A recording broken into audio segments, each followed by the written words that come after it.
two heads in front of him.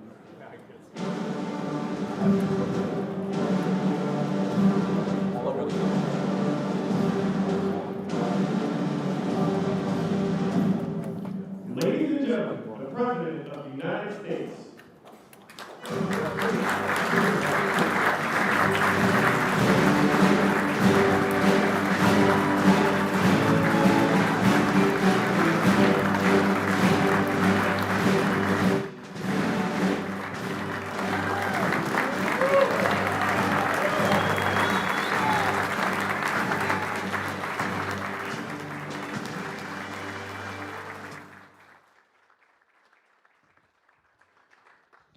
Well, thank you very much. I just said to Mike, this is fantastic. I didn't think we were going to see this coming for a while. Congratulations. This is a very, very important thing. Thank you very much, everybody. This is a very important thing we're going to be discussing. Please sit down. Thank you very much. This is good news indeed. People said it couldn't be done. You got it done. I just have to sign, right? That's very good. This is really something. And it has to do with the California Auto Regulation, CRA. It's been a disaster for this country. And I want to thank everybody for being here. We officially rescue the U.S. auto industry from destruction by terminating the California electric vehicle mandate once and for all.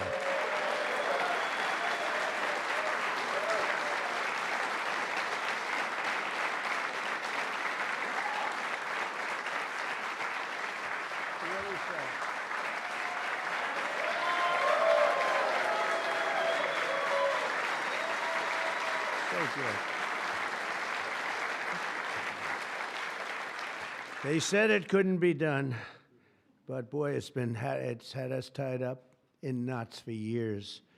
And they'd pass these crazy rules in California, and would be 17 states would go by them. The automakers didn't know what to do because they're really building cars for two countries. When you have 17 states, you're building cars for two countries.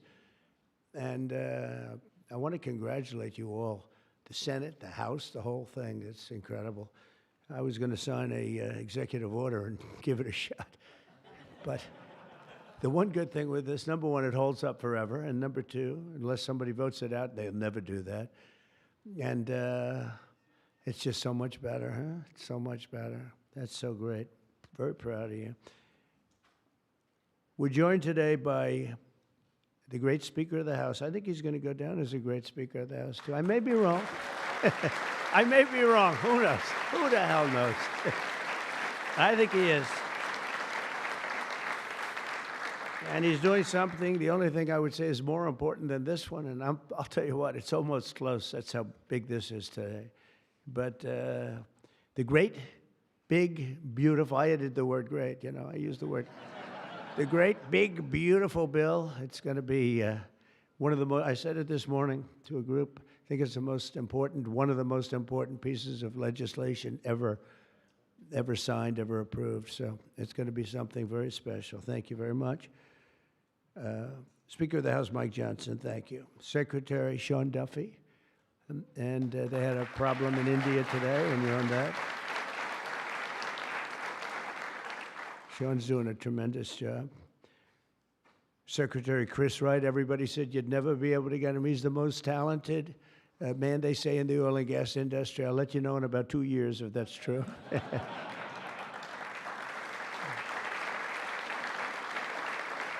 Well, Doug Burgum, you know, I wanted Doug Burgum to head up energy because he was so successful in North Dakota. He's governor. And he said, sir, there's one person who's much better than me. I said, who? They said, Chris Wright. I said, who the hell is Chris Wright? I had no idea. Now everyone knows Chris Wright. He's going to be more famous than me. But he said, there's a guy named Chris Wright, and if we could get him, he'd be better than I am, sir. And if you know Doug, Doug's not here, is he? If you knew Doug, he's always working someplace. But if you knew Doug, you'd know that he doesn't say that often. And he did. And Chris, you're doing great. But I don't like the oil prices have gone up just a little bit over the last few days. I was going to call it, just really start screaming at you. Are we okay? Nothing wrong, right? It's going to keep going down a little bit, right? because we have inflation under control perfectly. You probably saw the records. Everyone's on television saying, what's going on here? Trump has proven to be right. You know, all of these things. We've taken in $88 billion in tariffs in 2 months. $88 billion with no inflation. And if we're smart, there won't be. Now, we'd like to get this guy to lower interest rates because, you know, if he doesn't, we have to pay. We have a lot of short-term debt. Obama gave it to us originally, and Biden carried it on. They like short-term. I like long-term cheap debt. But a lot of the debt comes through because Biden, that's what, well, he didn't do it. I'm sure he didn't know anything about it. But somebody approved short-term debt. It's all over the place. And it comes due starting very soon.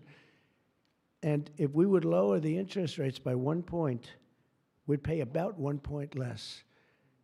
That's $300 billion a year. Can you believe it? 1 point.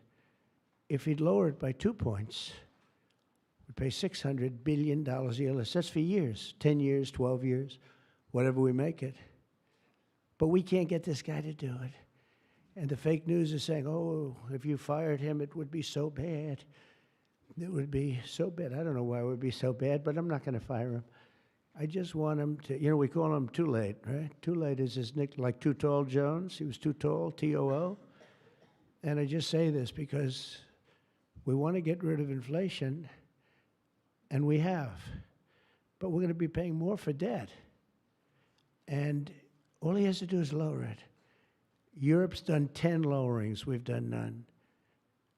And nobody understands it. Actually, today when the numbers came out, they were so good.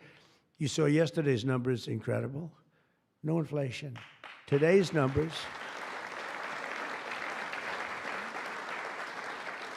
Today just came out, same thing, no inflation. They're all shocked. All these guys are watching from business, CNBC, and all of these different networks.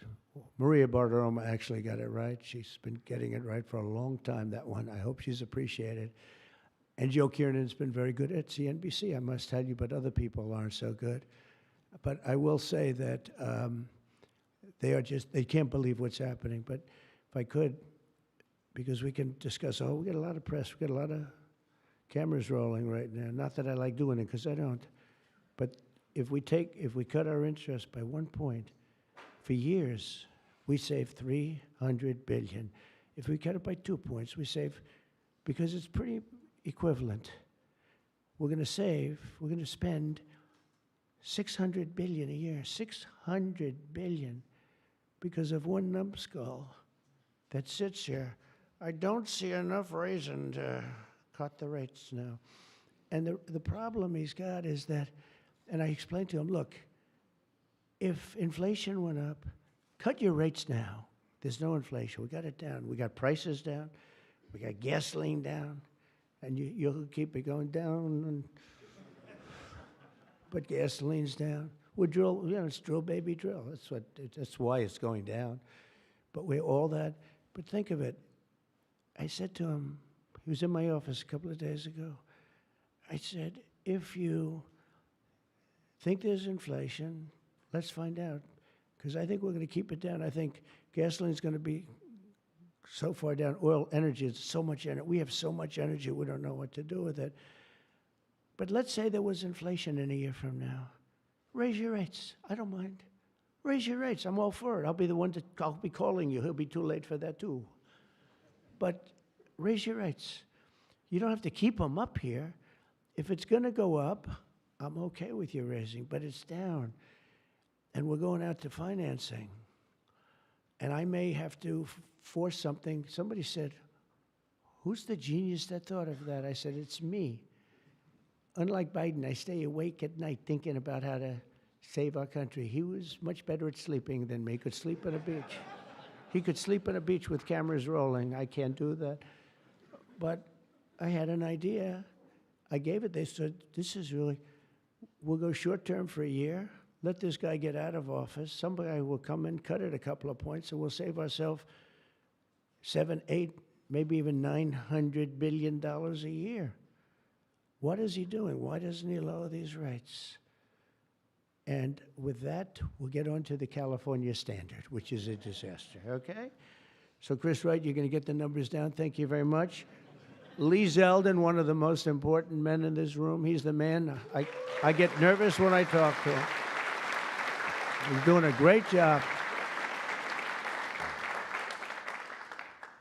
Nuclear, I say, okay, you can take 2 weeks for that approval. It used to take 20 years, then they wouldn't approve it. Now I say, Lee, nuclear, I'll give you 2 weeks for an approval. A coal-fired plant, you only get a couple of days. And oil and gas will give you a week, okay? Something like that. But he's doing it so fast, and we have so many plants being built right now. It's so beautiful to see. And one of the reasons they're coming here is because they have to produce tremendous, especially the AI, they have to produce beyond believable amounts of electricity. And they're doing, I said to them, I think this was more or less my idea. They didn't have the idea only because they didn't think a thing like this was possible. I said, as you build your plant, you're going to become a utility. And you're going to build a separate plant right alongside of it. You're going to build it. You're going to build a plant that produces electricity. And you'll produce it through natural gas, coal, nuclear. We don't want to produce it through wind because we don't feel like ruining 50 miles of beautiful plains and beautiful vistas.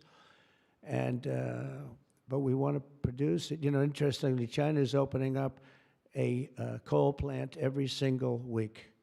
But now I'm finding out it might be 2 plants every single week. And, you know, usually that's a good gauge. If they're using coal, I guess we're supposed to use coal. And, you know, we went to a coal standard. And not that you have to use coal. You're going to use whatever's best. I want to introduce also Senate Majority Whip John Barrasso, who's a tremendous guy, doctor. Okay? And he is a tremendous guy, tremendously talented doctor. When I have a medical situation for the country, for myself, I haven't used him, but I might have to. Maybe I'll do that. If it's serious enough, I think I'd probably do that. But he's a tremendously talented gentleman who happens to be a senator and one that's very respected. Chairwoman Shelley Moore Capito, and congratulations. I just endorsed your son. Did you know that? I endorsed your son. I endorsed your son, who's running in West Virginia, and he's great. In fact, he's all Trump all the time. I think much more so than you, actually. If you want. You were his largest impediment. No, I'm only kidding. He's all Trump all the time, and he's going to win big, and so congratulate him, okay? He's really been fantastic. So many people have told me. Thank you. And House Majority Leader Steve Scalise, who's a brave man. He went through hell. Steve went through hell. And we have a lot of other people here that I won't be able to because I don't have your name down, and I'm looking, and I see people whose names. I'll do a couple of you, but thanks as well to Mark Wayne Mullen, Senator. Mark Wayne, thank you. Stand up, Mark Wayne. Don't fight him. He's a serious fighter in a lot of ways, and he's a great guy, too. Thank you, Mark Wayne. Deb Fisher. Deb? Thank you, Deb. Good. Pete Ricketts, who's going to do very well in the upcoming election. Thank you. Thank you, Pete. John Husted, who's really moving along in Ohio. John, good luck. You're going to do well. All endorsed people. John Curtis, who's doing terrifically. John, thank you. Good job. They all say excellent. What can I tell you? Good job. And Bernie Moreno, who won a race that was not winnable. They all said it's not winnable. He won in Ohio. They said, you can't win that race. It's a waste of time. You're just wasting your time. Right, Bernie? Wasn't a waste of time, was it? Huh? And he won by like 5 points, too. Won by a lot. Along with Representatives Kevin Kiley, Vince Fong, Jay Obernolte, Doug LaMalfa, Darrell Issa. Where's Darrell? I haven't seen you in such a long time. Look at you. How good you look, huh? Good when you have those big margins. It's easier. John Joyce, great guy. John, thank you. Thank you, John. Dusty Johnson, Morgan Griffith, Troy Balderson, Troy from a place called Ohio, and he played very cute at one time, but then he got, boy, I'll tell you, he's become a good politician. Where is Troy now? Where I haven't seen him used for years. I endorsed you early when he was early and younger, but you still look young, and you've done fantastically good. Good work, really good work. Claudia Tenney, New York. Claudia, thank you, Claudia. John James, I don't know. You know, he's running for governor, but I'm not sure I'm happy about that, John. Do we have somebody good to take your seat? Because otherwise we're not letting him run for governor. We can't. You have somebody good, right? Okay, as long as you like him, they'll win. Tracy Mann, Tracy, thank you very much. Thank you very much, appreciate it. Michael Baumgartner, Michael. Thank you, Michael, good job. David Rouser, thank you. Glenn Grothman, hi, Glenn. Thank you very much, Glenn. Brett Guthrie. Brett, thank you, Brett. Rudy Yackham, thank you. Thank you, Rudy. And I want to thank you all, and there's some additional people in the room, but we have to get back to this. Is like so big. This is a big one. Under the previous administration, I could go point after point, everything they did, open borders, men playing in women's sports, transgender for everybody, let's go transgender. What a group of people you had over there. They must have hated our country. Under the previous administration, the federal government gave left-wing radicals in California dictatorial powers to control the future of the entire car industry all over the country, all over the world, actually. Because they have to build a car. They can't build 19 different cars called the same thing. And really, it was all over the world what was happening. They approved Governor Gavin Newsom's ridiculous plan to impose a 100% ban on all new gas-powered cars within a very short period of time. Think of this. You couldn't buy any other car except an electric-powered car. And in California, they have blackouts and brownouts. They don't have enough electricity right now to do the job. And countrywide, you'd have to spend $4 trillion to build the firing plants, to be able to, they call them a lot of things, charging plants, firing plants. $4 trillion you'd have to spend. In the Midwest, they built 9 of them. 9 individual, it's like a pump, just like a pump, except instead of gas, electricity comes out. They built 8 of them. $9 billion they spent for 8 little hoses, $9 billion. Now, I'm sure they could have done it for about, 1/1000th of that, but even if they did, it's unaffordable. They approved Governor Gavin's ridiculous, it's so ridiculous. By the way, if I didn't bring the military in, Los Angeles would be burning down right now. It'd be burning just like his damn houses burned down because he didn't have the water that he should have had. He had so much water. They have so much water. We had to send in the military to free up the water. And we did that right after the fires. We told them to do it in the first term. But just like that ridiculous plan, this is a plan to ban, think of it, a plan to ban 100, and they call it the 100% ban on all new gas-powered cars and abolish 75% of the gas-powered trucks. 75%. The trucking industry saw me. They said, sir, it doesn't work. Number one, the trucks are so heavy. They're 2.5 times heavier than a diesel-powered truck.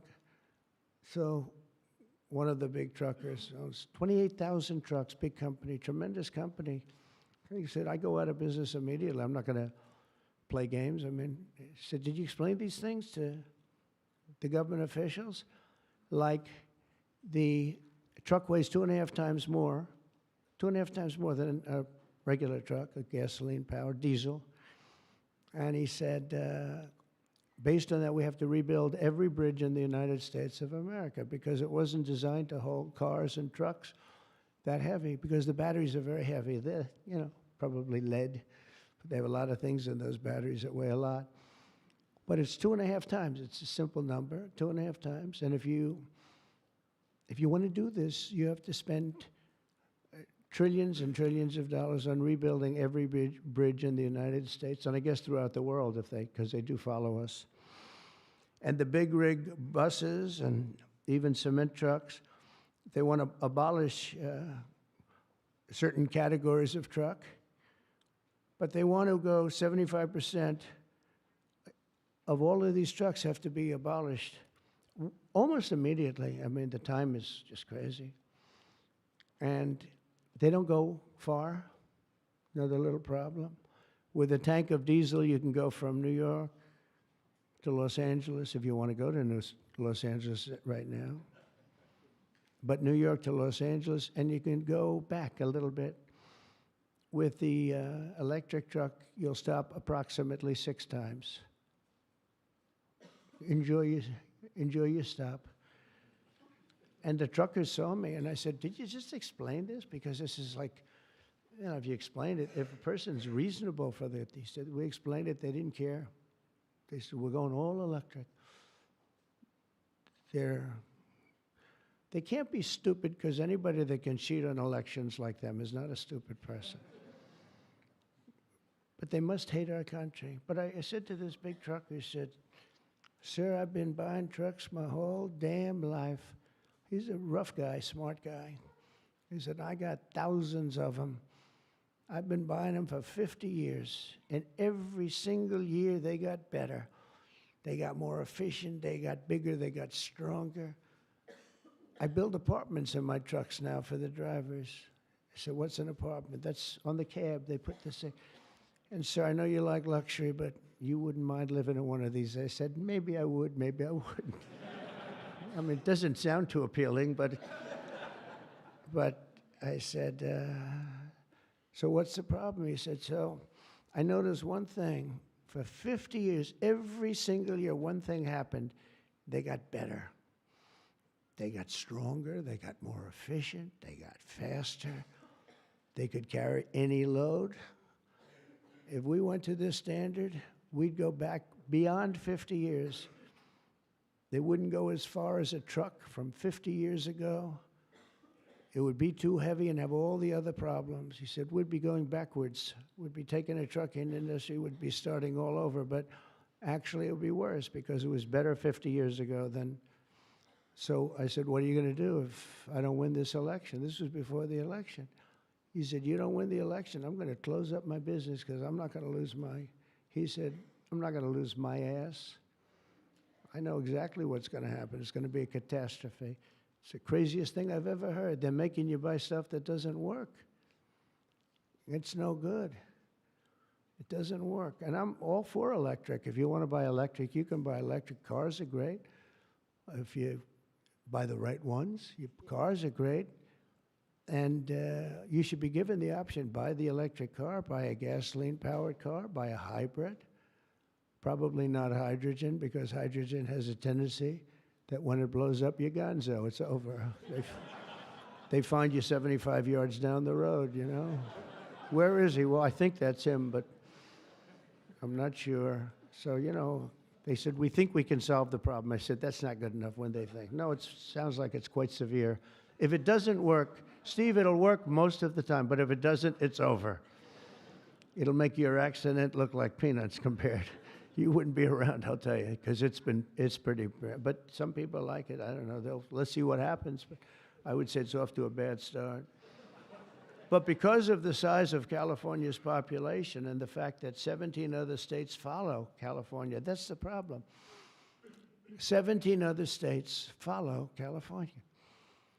They have the most ridiculous laws I've ever seen for a lot of things. This is just cars, and trucks and they have a lot of them for other things. But it's called the California Car Standards. And this horrible scheme would effectively abolish the internal combustion engine, which most people prefer. Like so far, I'd say about 90%. In fact, General Motors announced yesterday they're going to spend about $6 billion because of tariffs and maybe because of my election on November 5th. But because of tariffs, I think, more than anything. They're all coming back. They're coming back from other countries that took them 25, 30 years ago. They're all coming back. We have now almost $15 trillion.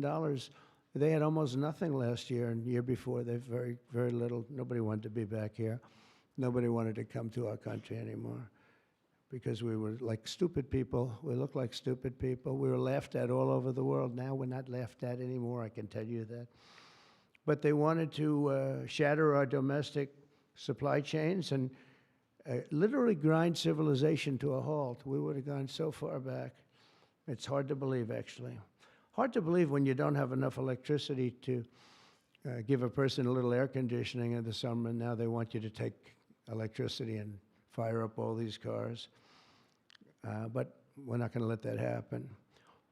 Meanwhile, all of the auto jobs would be shipped to China because they're very strong on electric, and it lives off an estimated 200,000 American auto workers would be destroyed. It's one of the reasons I did so well with the United Auto Workers, and now I'm really doing well with them. I did phenomenally with them. No Republican ever got any numbers like I got. And the Teamsters too.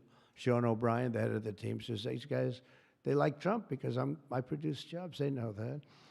Everybody knew that, the auto workers knew better than anybody how good the tariffs were. And the head of the auto breakers, I don't know him at all, but he didn't like me at all. Now he's going around saying, this guy's unbelievable. He was very nice to me the last few months. During the campaign, no, but if I've proven, I've proven it. I've done what I said I was going to do, and we've brought back tremendous numbers of jobs. And you're having auto plants built all over the country, all over. There's never seen anything like that. They're leaving from Mexico. They're leaving from Canada. They're leaving from other parts of the world. If they want a Mercedes-Benz, you're going to have it made here. It's okay to have a Mercedes, but they're going to make it here. Otherwise, they're going to pay a very big tariff. They already are. That's one of the reasons we have $88 billion. It's a lot of money. But that's peanuts compared to what we're going to be making in another few months. They haven't even kicked in yet. But we're not going to let any of these bad things happen, these stupid projections that I've been reading about for the last 6 months. I think these people are either corrupt or really dumb. And they're supposed to be economists. In the campaign, I promised to end this disaster, and today our Republican majorities in Congress have delivered. And I don't know, I can't imagine. It's so obvious. It's so good. Did we get any Democrat votes? Did we get one? Two? Who? 35. Yes, sir. I think that's great. I think that's great. You got 35 Democrats. 35, yes, sir. I think that's great. That, as far as I'm concerned, one in the Senate. On something that's so good. But who is the one? Well, I shouldn't have asked. I congratulate her. I don't care. I think it's great. It's very interesting. Why did I ask that question, Mr. Smith? But in a few moments, I'll sign 3 pieces of legislation that will kill, totally kill. You can't do anything about it. They can't take us to court. They can't do any of the things they can do with the executive orders. And it's permanent. I'll sign 3 pieces of legislation that will kill the California mandates forever, and they're never coming back. Now, the auto companies are the most happy because now they're going to be designing and building one auto. It will be much cheaper. It's a much less expensive. They were showing me, one of the most respected people was showing me that to save a little, like a half a glass of fuel, cost them thousands of dollars with new computers and stop it. The engine has to stop and then turn on and blah, blah, blah. And I said, does it work as well? No, it's terrible. It's terrible. And that's to save a little bit of fuel, this much fuel that Chris Wright can produce with one extra little oil well someplace, right? One little, a small one, a very small one. But think of it. Your cars are going to cost you $3,000, $4,000 less, and you're going to have what you want. And again, you can get any car you want. You can get electric. A lot of people love the electric. They like Tesla. So do I, in all fairness. I like Tesla.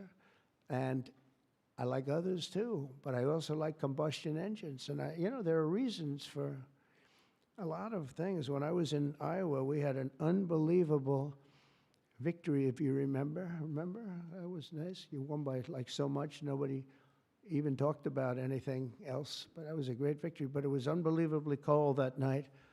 And I was going to watch my victory in the area where I was going to make a speech. And the whole place was littered with cars. I said, what happened? They were electric cars, and they don't work in cold. I said, I didn't know that. And they don't work in extreme heat either. Other than that, they're wonderful. But no, but if you're in a cold climate, how do you do that? But they're electric cars, and I noticed that, and then I didn't pay much attention because we won by about 65 points. So I was more interested in that. But I do remember that scene. I said, what the hell is going on over here? This historic action will also help us reduce inflation and bring down the price of automobiles and electricity very, very substantially. We're building massive electricity right now. It's already started because of that guy right there, Lee Zeldin. By far the most important man in the room, Mr. Speaker. Stand up, Lee.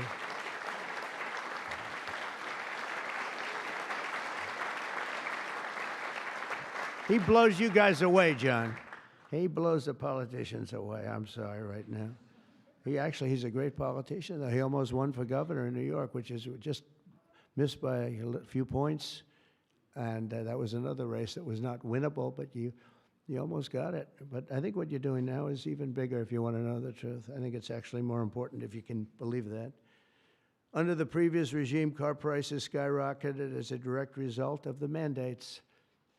These mandates, this nonsense that you had to do. And they had so many other rules and regulations that the car companies who are here today appreciate that. And Susie Wiles is here today. Stand up, Susie. Most incredible woman.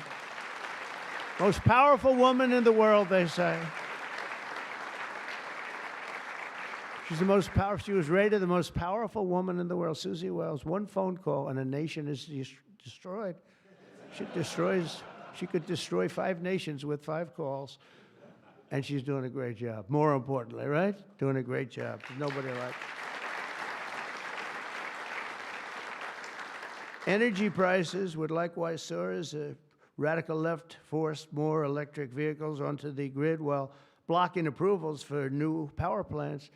They want to block the approvals. They want you to have a car with electric, but they block the production of the juice that runs the cars, and all of them, all forms of cars. It's just the craziest thing. We're in a different sphere now. We're in a whole different planet right now. The result would be rolling blackouts and a collapse of our power systems. We'd have a total collapse. You couldn't do it. You couldn't even do it. Think of it, they're forcing you to do something, and they want you to do boats also. I assume boats are being covered by this, and boats, they want you to go all electric, and the batteries are so heavy, the damn boat practically doesn't float. I used to have a lot of fun talking about that one on the tours. We'd talk about it. And I said, what would happen if the boat sank? Because we went to North Carolina, South Carolina. We visited boat factories. Unbelievable guys. And they said, sir, we have one problem. They're forcing us to go electric for the boat. I said, how's it going to work? The boat will not float, sir. It's so heavy, and it won't go fast, and lots of other. And I did ask him a question, because I have a lot of background. My uncle was a big shot at MIT, the smartest guy. He never had a smarter guy. And I guess I have a little of that. My first question was, what would happen if the boat sank? Do you get electrocuted? Remember I said that? And I used to be decimated by these people back here, right? I used to be decimated. They'd say, what kind of a crazy question is that? So I'm actually serious. What happens if you're an electric boat and the boat is going down? You're in trouble, Susie. And I used to say, remember, I'd get decimated. The audience loved it, but the press would laugh at it. I said, so if I have my choice of going down or jumping 5 or 6 yards away from the boat, but there's a shark there, what do I do? You know what I said? I'd rather be electrocuted. I said, I'll take electrocution every single day. But actually, he said, nobody's ever asked me that question, sir. He makes boats. Nobody ever asked me that question. That's really an unusual question. He said, and honestly, I don't have the answer. He wasn't able to. I said, don't worry about it. If I win, you won't have to worry about it. But today we're saving California and we're saving our entire country from a disaster. Your cars are going to be thousands of dollars less money. And even the ones that, if you buy electric, we're not going to make you do certain things that are just a waste of money and just time-consuming waste of money. They make you do things that are no good for anybody, make the car worse, and make it much more expensive. Over the past 5 months, our administration and Republicans in Congress have fought for the American auto worker and for Teamsters and for, by the way, right to work. We have them all. We have, we just call them just workers. We fought for workers like no one has ever fought before. I understand that. It's why we won. We won with workers. We won with young people. I just saw with TikTok, I was #1 on TikTok in its history. Can you believe that? So I guess I like TikTok. That's why they're saying, are you saving? And we probably will save TikTok, actually. But on my first day in office, I ended the Green New Scam and abolished the EV mandate at the federal level. We abolished it, which is basically that everybody will be driving an electric car within a very short period of time. Now I know why Elon doesn't like me so much, which he does, actually. He does. And he never had a problem. It's very interesting. This is not something new. This has been there from day one, Speaker, right? We're going to abolish the EV mandate. And Elon still endorsed me because, honestly, he never, ever spoke to me about that. And I used to say, I'm amazed that he's endorsing me because that can't be good for him. I'm abolishing the EV mandate.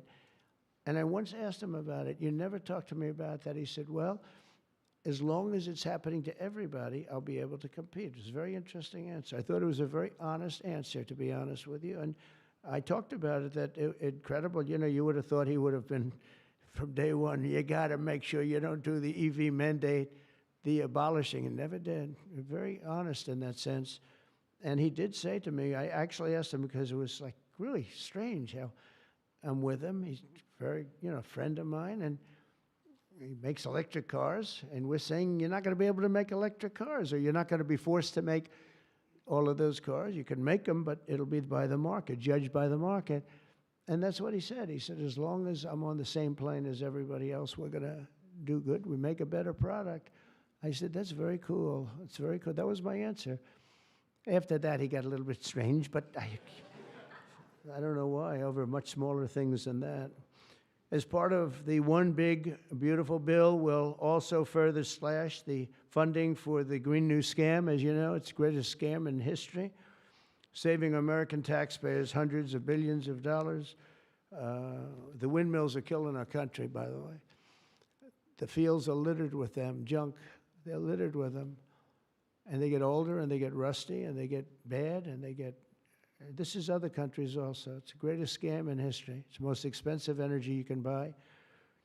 They're ugly. A friend of mine comes from Minnesota. He's been in New York. He hit it big. He's a very successful guy, actually.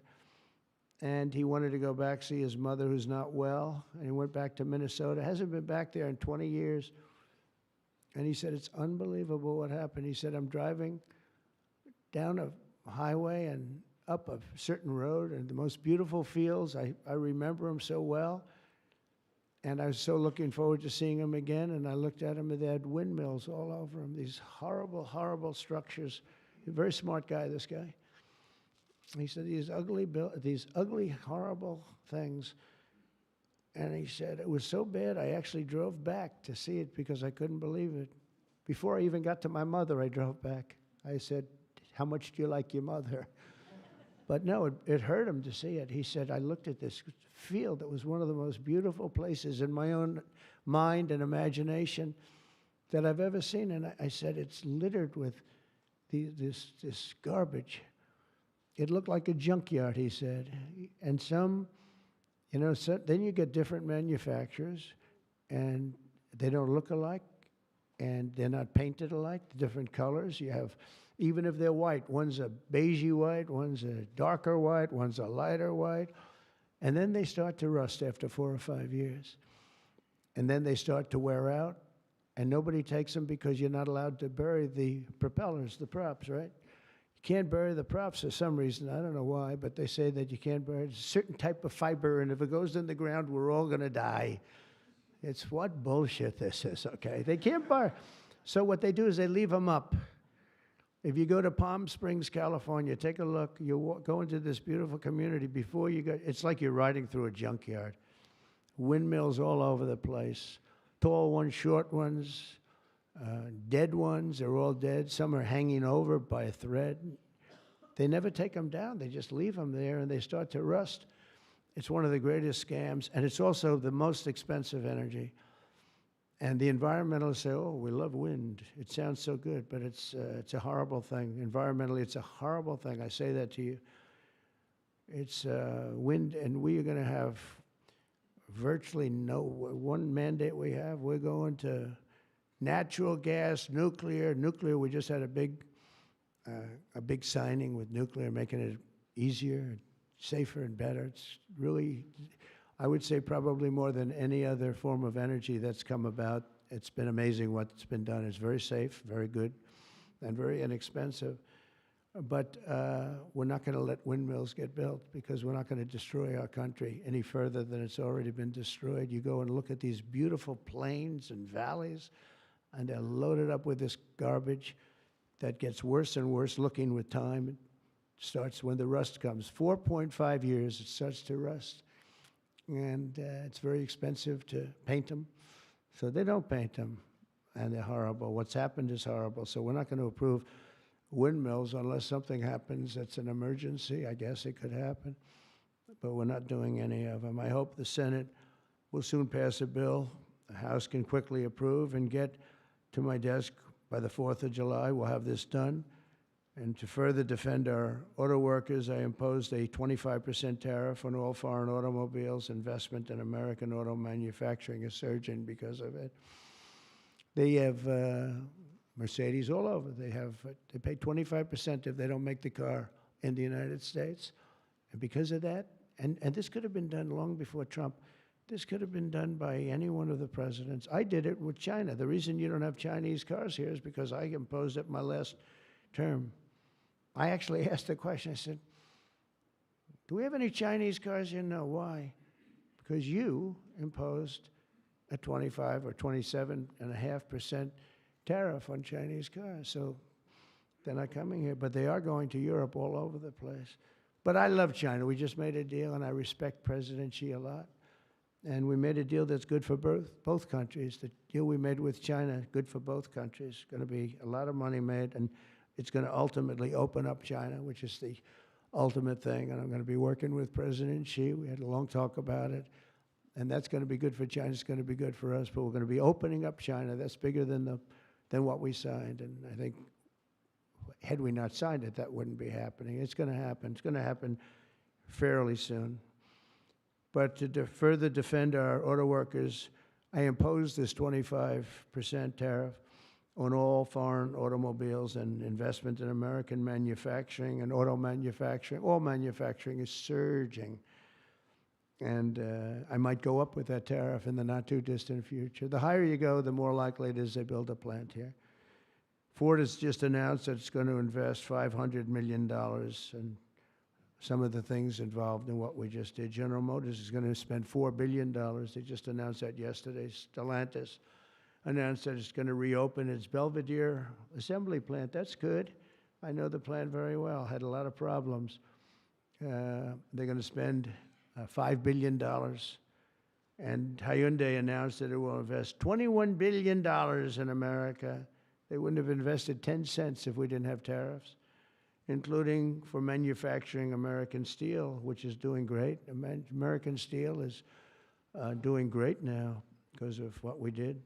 You wouldn't have, if I didn't put tariffs on steel, they were dumping steel. China and a lot of other countries were dumping steel in our country. Garbage steel, dirty steel, bad steel, not structurally sound steel, real garbage, but it was still there, lots of it.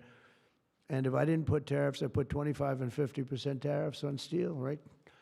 John James would put tariffs on steel, and we were doing great with steel. Now we're really doing great. A big investment is being made in Pennsylvania. You've been reading about it. They're going to spend $17 billion on U.S. steel. and all the steel workers wanted it.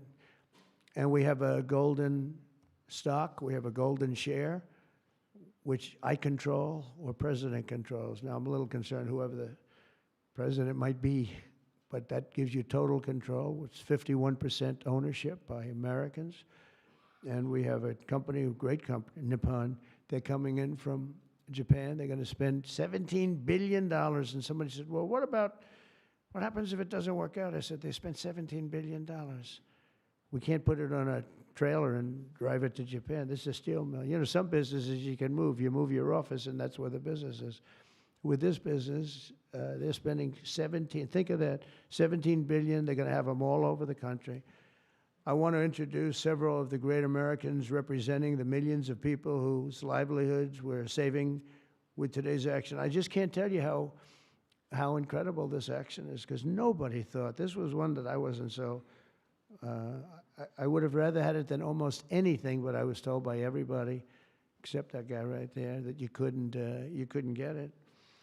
Bill Kent runs a chain of family-owned convenience stores that opened in West Texas in 1957, known as Kent Quick. And Bill, if you could come up and say a few words about what the signing means to you, please.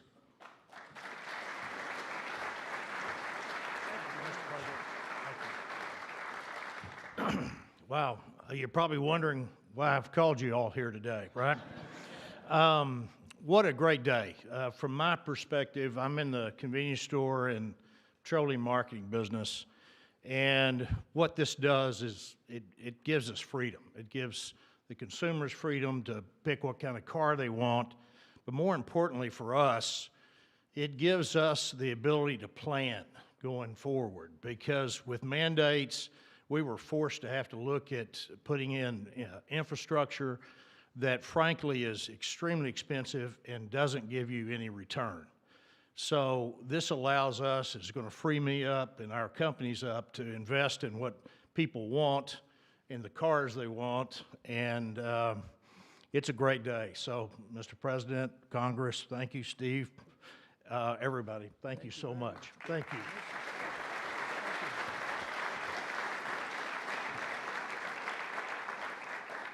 And a friend of mine for a long time is John Hess. He's one of the top CEOs in the country, and he's now the CEO of Hess Corporation, one of the biggest oil producers, and he's a fantastic person with great knowledge of the subject matter. Can you say a few words, John? I see you in the audience. Come on, thanks.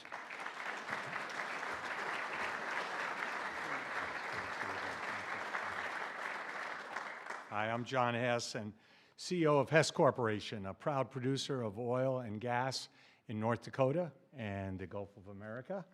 And so you all know, I was born in New Jersey, grew up in New York, and my father started our company by driving a secondhand oil truck. So, Mr. President, it's an honor to be before you today, and thank you for that. Mr. President, during your campaign, you made a commitment to the American people to repeal unworkable and costly mandates for cars and trucks and let the consumer choose what type of vehicle they drive. Today, with the bipartisan support of Congress, you're making good on that promise. I'd like to recognize Speaker Johnson, Leader Thune, other members of Congress whose tireless efforts were critical to the outcome we're celebrating today. And a special thank you to Senator Capito for her leadership.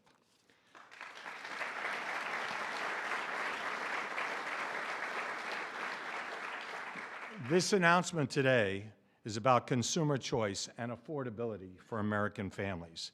It's also about making our country, auto industry, more competitive, Mr. President, and you said that very eloquently. As you know, Mr. President, one-size-fits-all policies like those adopted in California do not work. America, in every state, every American should be able to choose what they want to drive, not the government. We as a country would be basically leaning into our competitive advantage with this repeal on oil and gas. Oil and gas are a strategic industry for our country, underpinning energy dominance, economic prosperity, and national security. We are truly energy independent. So, Mr. President, on behalf of Hess Corporation, on behalf of the oil and gas industry, and every family across our country, thank you for your courageous leadership and your commitment to consumer choice and energy affordability. Thank you very much.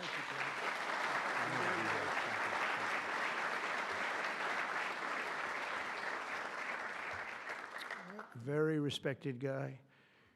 The California EV mandates would also have devastated our nation's incredible truck drivers and the trucking industry, and I gave you a little bit of a rundown on that.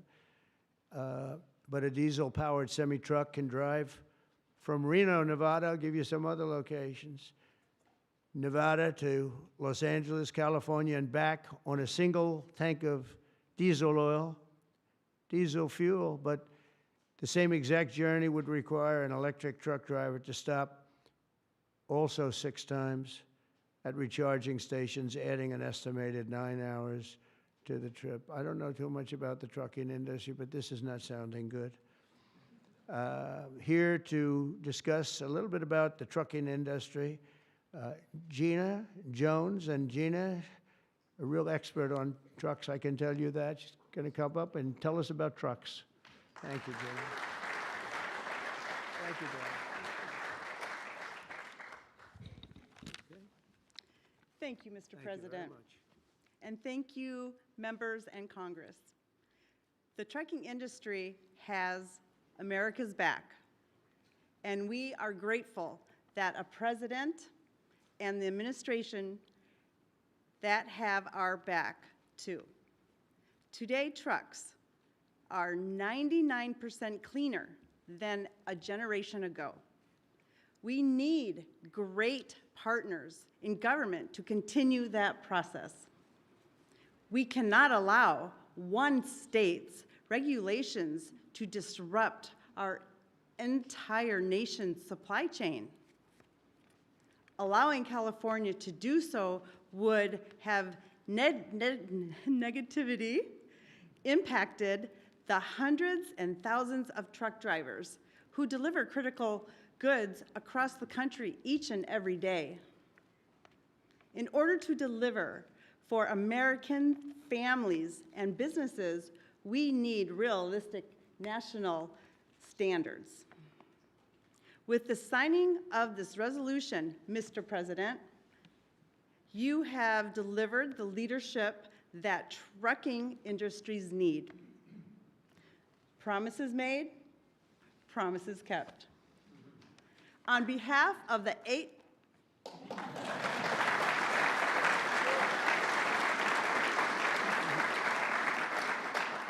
On behalf of the 8.5 million Americans who work throughout the trucking industry, I thank you. Thank you very much. Thank you very much. Great job. So just to wrap it up, I say under the Trump administration, we will restore the full strength, might, and glory of the American auto and trucking industry. We'll protect our truck drivers, auto workers, small business people, and manufacturers all over our country, and actually all over the world, and that's okay too.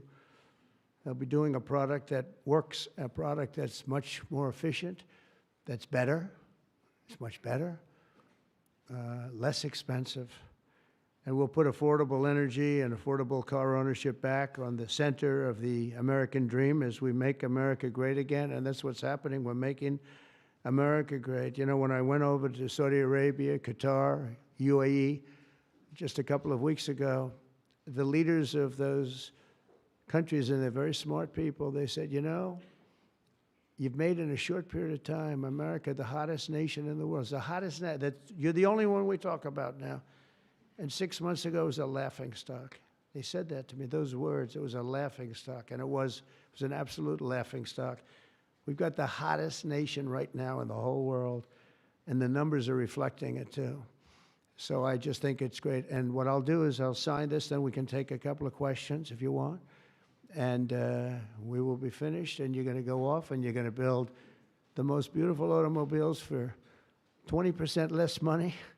And I want to thank you, man. You have done some job. Thank you, Mike. Thank you, everybody. You guys want to come up here? Beyond it?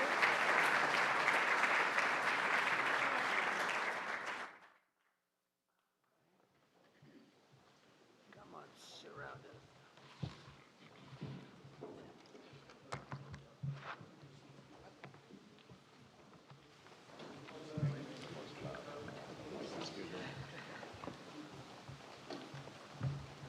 Okay, we're going to sign 3 bills that do everything I just said.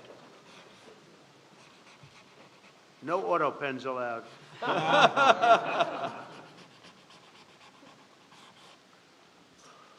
That's for you. Keep that, Mike.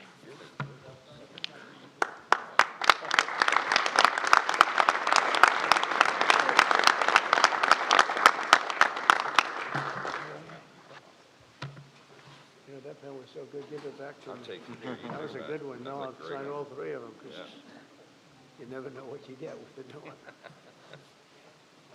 Number 2.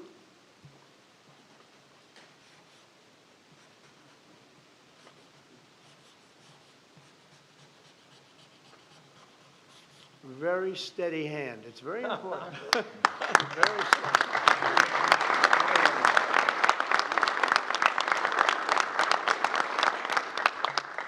Only a steady hand can sign like that, right? Absolutely. Right? I've been told that, actually. And here's number 3, and it all goes into effect. Everything I said goes into effect. Lower prices, better cars, and choice. You can say choice. We have choice for education, and you have choice for cars now, right? Common sense is right. You're right. Common sense is right.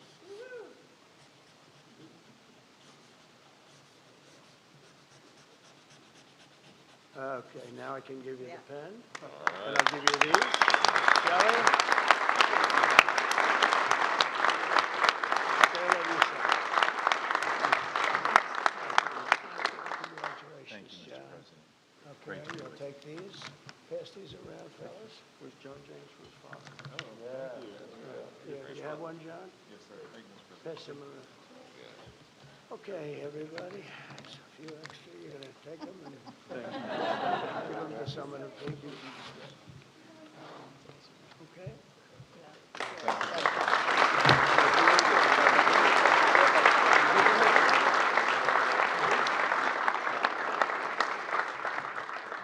Go ahead, please.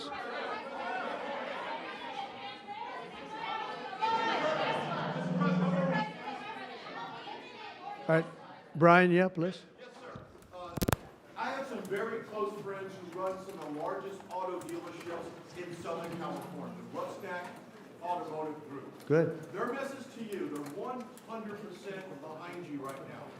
They know they're going through some soft sales period. It's true. They're in it for the long haul. What's your message to thousands of auto dealerships across this country that are kind of navigating through this tariff? Yeah, they're going to do better than ever before. They're going to sell cars in America at levels that they've never even thought of before. And they're going to make more money than they ever made before. It's going to be great. They're going to be selling a better car, too. It's going to be a better product. And they're behind you 100%. I know. I know that. They have been behind me, right? They knew it was right. They've been asking for this for 25, 30 years, in all fairness. No, they're very happy. I told you the Auto Workers Union, we got tremendous votes. But they like me today even better than they did on Election Day on November 5th, because they see the results now. They're all happening. And yeah, and they have plants moving in, Brian. A lot of plants are moving in. Thank you very much for that question. Yeah. Was Governor Gavin Newsom trying to kill the auto industry? Oh, he was killing the auto industry. I don't think he knew it. I think he's a guy who, he's just got a faulty thought process. You look at that train, the train is the most, I've seen people, stupid people with cost overruns for years I've watched, where something would cost twice as much or 3 times. But this thing is costing 20 times more. It's the most incredible disaster I've ever seen. That's one. The cars are just as bad. Everything's bad. And now you have this situation. So his own sheriff, who's a good man, by the way, said 2 days ago or 3 days ago that we could not have done this without the military. They were going to take over this whole, they couldn't have done it. Now today they got him to change his tune. He said, oh, I think we could have handled it. It's so sad. He was so honest. I was using his quote all over the place, and they got him to change. But he knows. Los Angeles would be right now burning to the ground just like the houses burned to the ground. It's so sad what's going on in Los Angeles. Think of it. They had a fire that should have never had because they should have listened to me in the water. Eventually, we broke in and we had the water come down from the Pacific Northwest. I could show you pictures now with the half pipes, the big half pipes coming all the way down California. Water, so much water. They don't have any droughts. They don't have any. They have so much water. They sent it all out to the Pacific Ocean for 20 years. So ridiculous. And we got them to take it now. But what they do and what they're doing, this is a big problem. And what they really want to do is keep criminals because they're trying to protect criminals. Sanctuary cities are a disaster in this country. And most of the voters don't want them. Politicians like them for whatever reason, but I think the politicians are wrong. That's why we won in such a convincing fashion. We won all 7 swing states. We won by millions of votes. We won 2,750 districts as opposed to 505. That's why when you look at the map, it's almost all red. It's got 2 little blue stripes on each side of it. It's almost all red. But now you have to, I always got along with Gavin. I like Gavin. I've liked him, always. He said I never called him. They asked him a question on Fox, I guess. I never spoke to him. He doesn't remember the call. He doesn't remember. I never spoke. And then I produced a phone call. I had it. It took me about 2 minutes. I said, well, here's the call. It lasted 16 minutes and 4 seconds. And it was at 12:30 in the evening. I actually made a call, didn't pick up. I called him a second time, and he picked up. And I told him, I said, you have to get your ass in gear because you're going to have a problem there. And he would have. If we didn't bring the military in, you would have right now something. And I went through it because I follow the rules 100%. And I watched in Minnesota where you have the man who ran for vice president of the United States. Fortunately, he was a disaster. But he wouldn't call in the National Guard. And I eventually called in the National Guard, but it was seven days late. I said, I'll never do that again. I'm never going to, if I see problems brewing, if they're not going to do the problem, I'm not going to wait 2 weeks. Because that city, Minneapolis, burned down. If you remember the CNN anchor, he was standing there saying, yes, this is a peaceful rally. And behind him, the entire city was on fire. It looked like World War II. And I appreciate the question. Please. Thank you.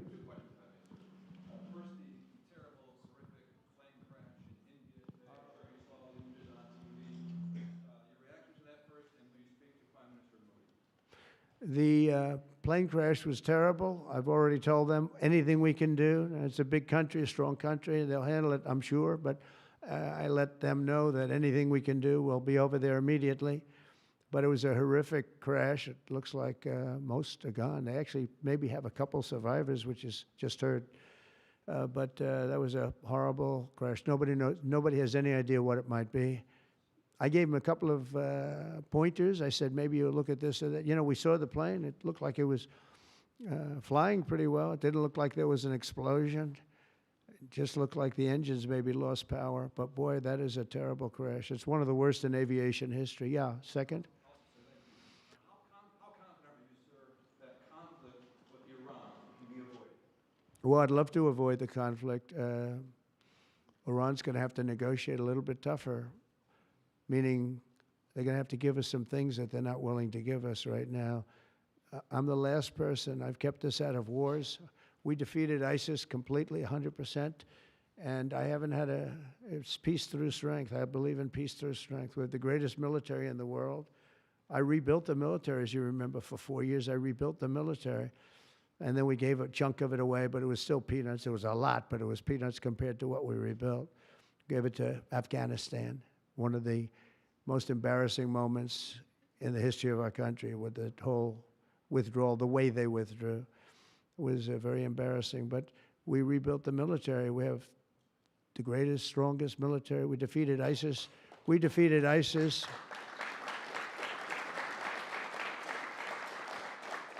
We defeated ISIS in 4 weeks. It was told to be 5 years. It was going to take 5 years, anywhere from 4 to 5 years. We did it in 4 weeks, with, by the way, headed by the general who's now the head of the Joint Chiefs of Staff. That's why he's there. He said it would take 4 weeks, and he did it in 4 weeks. He did actually a little bit faster. So we have a great country, and we're going to keep it that way. And when it comes to Los Angeles or other cities, if we see other cities are gearing up, and these people are agitators, they're paid, they're professionals, they're insurrectionists, they're troublemakers, they're all of those things. But I believe they're paid, and we're going to find out through Pam Bondi and her great staff, her great people at Justice, who they are. And Mike, I think you're doing some investigations in that in Congress, but we're going to find out who they are, because they're really, I think what they're doing is unbelievably illegal. Just one thing, so they took the bricks away from people. They're walking in with satchels of bricks. Now, why do you have bricks? You have bricks because you throw bricks. They're very potent. If they hit you, they kill you. And they took them away. The military took them away. They saw him, what the hell is this? The guy could hardly carry me. Many bricks. He's a strong guy, couldn't carry him. And they saw that, and they took him away. Then they found others with bricks. But they're ingenious. They also brought hammers along, very heavy hammers. And I saw them pounding the curb and pounding the sidewalk. And it was like a military operation. This guy's pounding strong, boom, big shots. And it was breaking up granite, the granite curbs. And the granite was breaking up, and the concrete was breaking up. And there was lines of people standing there, and they're handing him. And then he stopped handing them. They just went down and picked him up. It was so professional. I said, that's a professional organization. This is not like people at random. This guy's breaking up because they couldn't use the bricks. So who would think of this even? Did a lot of damage. A lot of curbs are broken. A lot of sidewalks broken. But I never saw that before. That's one I haven't seen. I thought I saw it all. And they have it on tape. And with that, people get killed. You know, they go to the bridges and they drop the concrete off the top of the bridge with a car coming along at 70 miles an hour, and the person dies. And we had a lot of car problems. You saw that. They were all over the road. They were littered all over the road, where the cars got stopped by concrete going through the front windshield. Now, these are bad people. If we didn't go, Los Angeles right now would be on fire. It would be a disaster. And we stopped it. And last night was very good. Nobody showed up. You know why they didn't show up? Because we were there. If it was just the police, because the police are great. I know those police, they're great, but they're told not to do anything. They're not allowed to act. Thank you.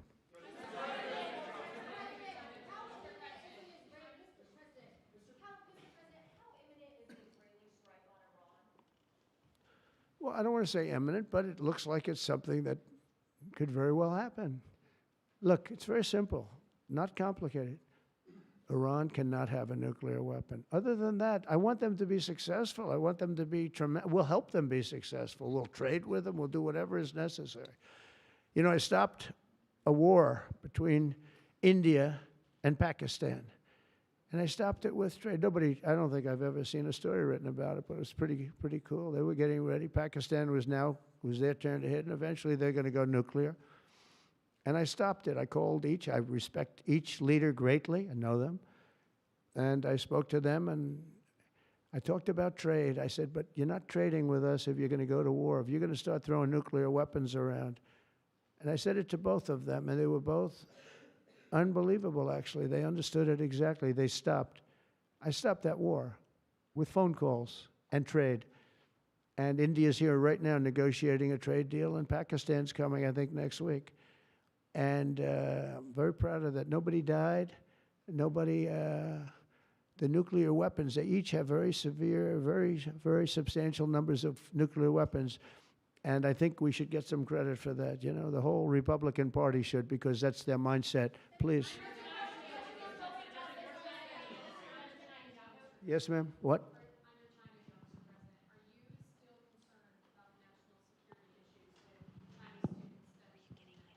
Look, I've always been in favor of students coming in from other countries. That includes China.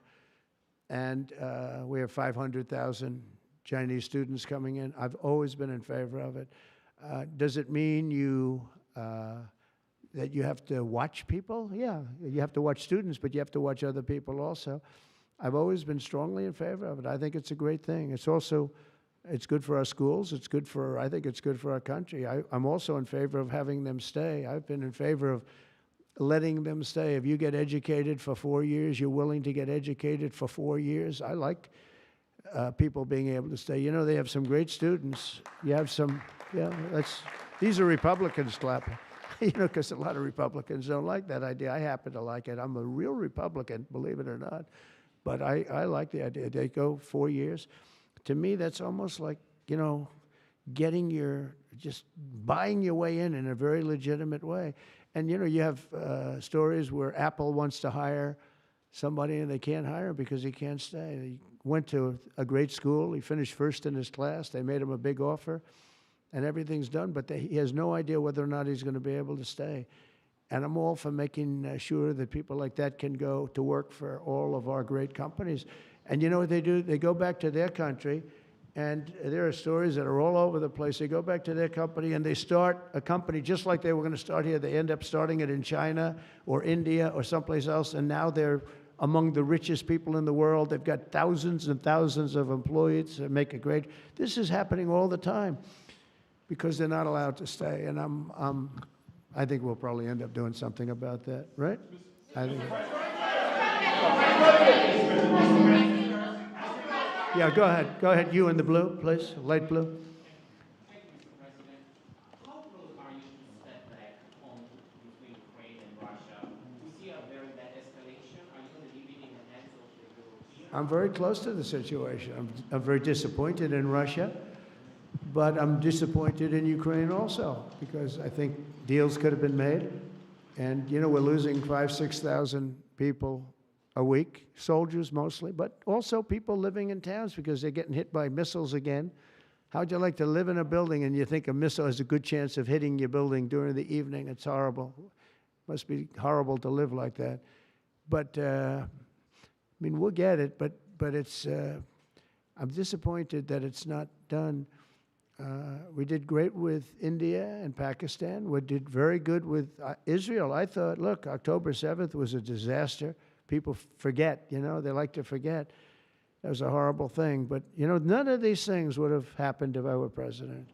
If I were president, none of it would have happened. You wouldn't have the Israel problem. Iran was broke. They had no money. We had big sanctions on them. Biden immediately let them get rich, $300 billion they have right now.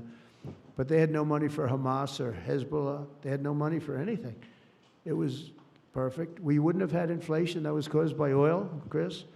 The oil price went through the roof. It was also caused by their spending, but it was caused more by oil than anything else. The oil went so high, got close to $100 a barrel. And that caused, and that also kept the war going with Putin, because at $100 a barrel, that was a big money-making experience. But now it's down to where it's not so good for them anymore. No, it's very important to get that solved. That's a bloodbath. That's a terrible bloodbath that's going on. Yeah, please, go ahead. Go ahead. Following up your question, answer on India and Pakistan for stopping the war between them. India says that they cannot talk to Pakistan unless Pakistan takes actions against terrorists. I mean, we're going to get those two getting together, you know? I told them, India and Pakistan, they've had a long time rivalry over Kashmir. And I said, I can solve anything. I'll be your arbitrator. I will be your arbitrator. I can solve anything. And I started the first question, how long has it been going on? They said, 2,000 years. I said, oh, that's a problem. Maybe I'll take it. Mr. President, Mr. President. When I heard 2,000 years, I said, maybe I'll have John Hess solve that problem. Mr. President, will you punish Israel for striking Iran? Peter? Thank you, President Trump. I have two. First, on immigration. What made you change your mind about targeting in California farmers and people in the hotel and leisure business? Well, we're not targeting. In fact, if you look today, I put out a statement today about farmers. Our farmers are being hurt badly by, you know, they have very good workers. They've worked for them for 20 years. They're not citizens, but they've turned out to be, great. And we're going to have to do something about that. We can't take farmers and take all their people and send them back because they don't have maybe what they're supposed to have, maybe not.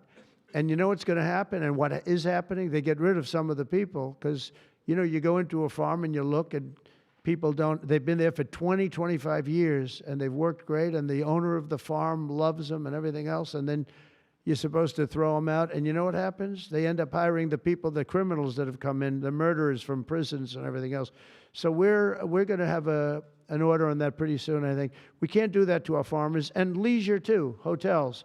We're going to have to use a lot of common sense on that. And my other question about the Middle East, as the Israelis apparently gear up for some kind of an attack, possible attack on Iran, are you trying to talk Netanyahu out of doing that, or are you so against Iran having a nuclear weapon that you're okay, he does his thing because it is not an American war? Yeah, it's a very fair question. Look, I want to have an agreement with Iran.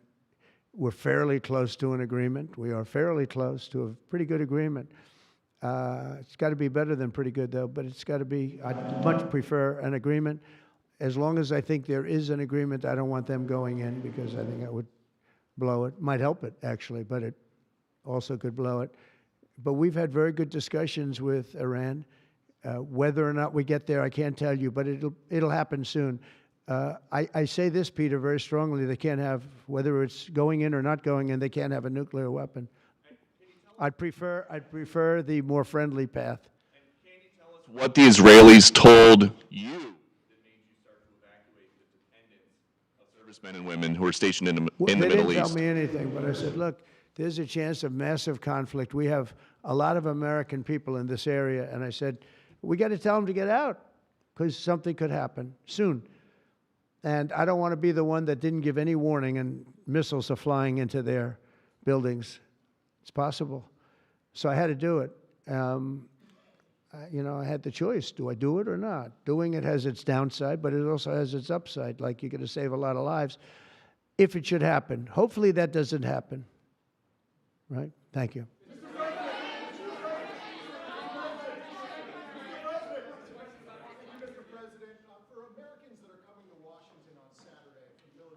It's going to be a great day. What would you like folks to take away from that day? What would you hope that they would remember? And also, Mr. How great our country is, and how strong our military is. We have the strongest military in the world. It's very interesting. 3 weeks ago, it was the end of world anniversary, end of World War II, and I called France and Macron, who's a good man. I said, "What are you doing?" He goes, "We're celebrating World War II, our victory." I said, "Your victory? Your victory? Tell me about that."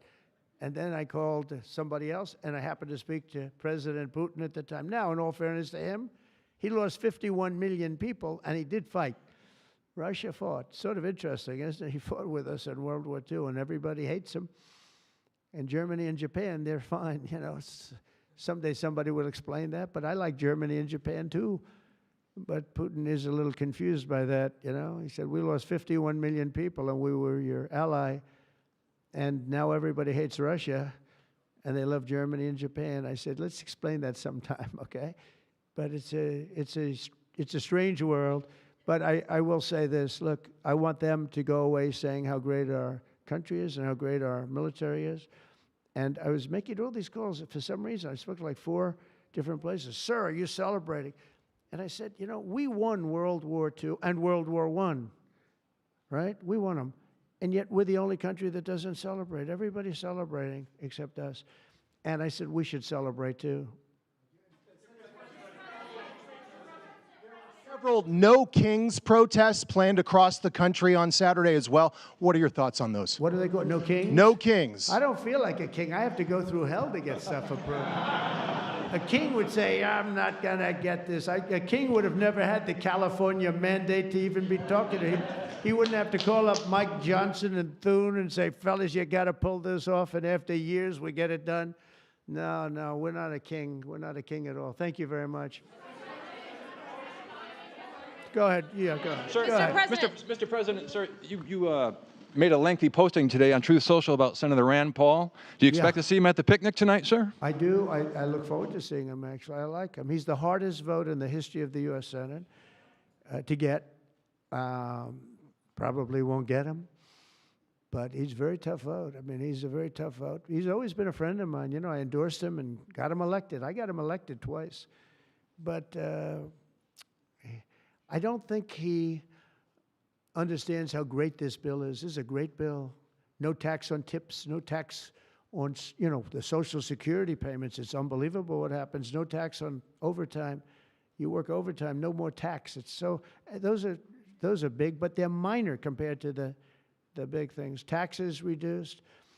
And let's look at the other side. If it doesn't get approved, a 68% tax increase, 68%, including the fact that the Trump tax cuts kick in, but it's a 68% tax increase and many other bad things. I don't even want to, some of them are so bad I don't even want to talk about them. I think it's one of the greatest bills we'll ever pass in this country, and I think that Leader Thune and this gentleman right here, what he's gone through on this with, you know, we started off with a majority of 1, now I guess we have 7, so it's like easier, but it's really sort of 3. It's 7, but it really equates to 3, right? And we have great support. I mean, I can't tell you, I can't guarantee, but when you have a majority of essentially 3, where you can't lose anything more than 3 votes, and you get it passed, it's pretty amazing. And I think it's going to haunt the Democrats because most of the bill is common sense. It's tax cuts, it's border wall funding, it's military funding properly spent. It's all things that are like common sense. They're all good. There's nothing tricky about it. It's basic stuff. And we don't intend on getting one, think of it, not one Democrat vote in the House. Mike, not one. Maybe somebody will come along. I don't know how they can run for office. So many different things. We're gonna, very important, Medicare and Medicaid are gonna be strengthened, not hurt. You know, they're using fake narrative. Oh, we're gonna, no, they're gonna be strengthened. We're gonna strengthen them. They're gonna destroy them because under their policies, Medicare and Medicaid go away. Social Security under them is gonna be devastated. With us, it's gonna be kept, but much stronger than before. And very interestingly, I saw this and I proved it because for 4 years, I never hurt Medicare, Medicaid, or Social Security. I've already been there. But they're going to destroy Medicare, Medicaid, and Social Security. They're going to wipe them out, in my opinion, because their policies are so bad, the country will have no money to pay for them. We're going to make them stronger than ever before. Thank you very much, everybody.